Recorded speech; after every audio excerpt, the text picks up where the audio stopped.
Bonjour à tous, on commence ce tour de la presse sportive 100% Coupe du Monde par la victoire des Bleus hier en fin de journée. L'équipe de France a battu le Pérou 1-0 et s'est qualifiée pour les huitièmes de finale du mondial en Russie.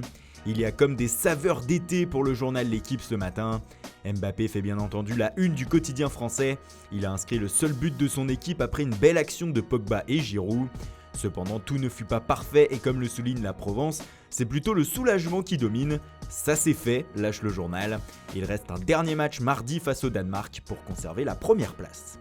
Et le Danemark justement qui a été accroché hier après-midi par l'Australie 1 but partout. Et dans le pays scandinave, on ne décolère pas contre l'assistance vidéo, la VAR. Le journal BT ce matin reprend une phrase de Christian Eriksen après le match qui a déclaré « La VAR n'est pas un système arrivé à maturité ». Les Danois reprochent à l'arbitre d'avoir accordé un penalty généreux aux Australiens avec l'aide de la vidéo. En Australie justement, on se réjouit de ce nul, mais surtout que le rêve ne soit pas terminé, comme le titre le Daily Telegraph. Les Aussies devront battre le Pérou et espérer une défaite du Danemark face à la France pour se qualifier.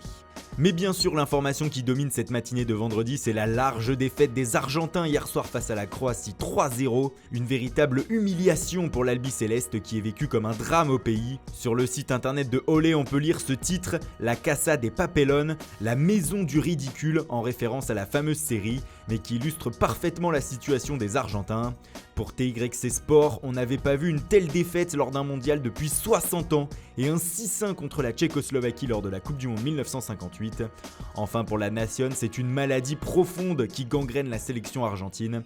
Pour le média, cela fait 4 ans que les vice-champions du monde avancent sans idée ni style de jeu et la défaite d'hier n'est que la conséquence d'un coaching poussif depuis des années. Bien entendu, l'ambiance n'est pas du tout la même en Croatie. La presse locale laisse exploser sa joie et écrit « Nous Croates, nous sommes dans les 16 ». En effet, avec cette victoire, ils sont qualifiés pour les huitièmes de finale. Avec les Modric, Mandzukic ou Rakitic, ils peuvent avoir l'ambition d'aller très loin. Mais sans leur faire injure, la presse mondiale ce matin ne se concentre que sur la débâcle argentine. Pour Marca, c'est un fiasco mondial auquel nous avons assisté hier soir. Néanmoins, tout n'est pas perdu pour les Argentins, mais il faudra désormais un miracle pour rallier les huitièmes de finale. Et un joueur cristallise toute l'attention dans le monde ce matin, c'est bien sûr Lionel Messi. En Catalogne, on tente de lui venir en aide, comme ici Sport qui rejette la faute sur ses coéquipiers. Messi ne mérite pas cette Argentine, lâche le quotidien. Pour le média, Messi n'a rien pu faire pour empêcher cette défaite. De la compassion aussi en Italie avec le Corriere dello Sport qui titre « Pleure Pulga », le surnom de l'Argentin. En revanche, certains s'en donnent à cœur joie.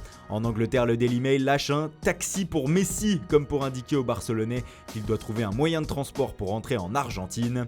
Enfin, la plus grosse joie nous vient du Brésil et du journal Extra. De mal en pis, écrit le quotidien, qui utilise le maillot de Messi pour réaliser son titre. On retrouve de la joie aussi à la une de Lance qui accompagne son titre d'une photo de Messi. Quelle danse, ironise le quotidien. Ce 3-0 est vécu comme une fête par les Brésiliens qui ont vu les Argentins se faire balader par les Croates. Mais c'est désormais à eux de jouer à 14h face au Costa Rica. Comme l'indique plus haut le journal, la Seleção doit désormais montrer son vrai visage dans ce mondial après son nul inaugural, un partout face à la Suisse. Les Helvètes qui joueront ce soir à 20h face à la Serbie pour confirmer leur bon point pris. Jouer pour la Serbie, indique ce matin le journal Bleach sur sa une. Enfin à 17h, l'Islande affronte le Nigeria dans le groupe D, celui de l'Argentine. Ensemble vers la victoire, encourage l'un des principaux quotidiens du pays. Voilà, c'est tout pour ce matin, merci pour votre fidélité. Bonne journée à tous et rendez-vous dès ce soir pour un nouveau journal du Mercato.